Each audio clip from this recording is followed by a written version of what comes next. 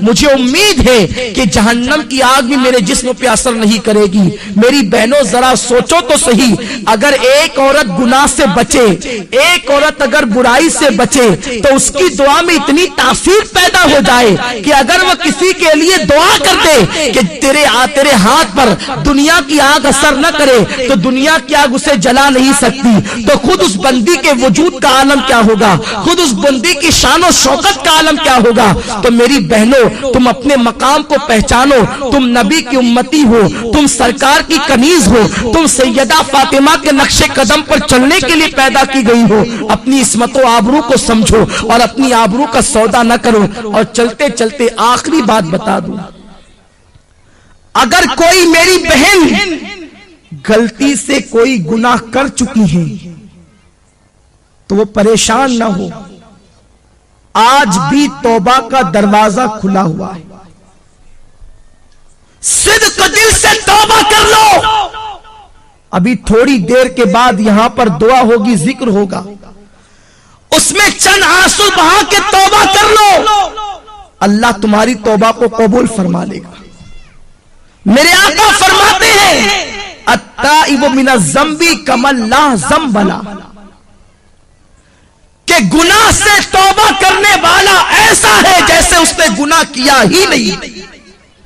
اور اللہ فرماتا ہے واللہ یحب التوابین، کہ بے شک اللہ تبارک و تعالی توبہ کرنے والوں کو اپنا محبوب بنا لیتا ہے۔ ان اللہ یحب التوابین، بے شک اللہ توبہ کرنے والوں کو اپنا محبوب بنا لیتا ہے۔ تو میری بہنوں توبہ کر لو، توبہ کا دروازہ اب بھی کھلا ہے۔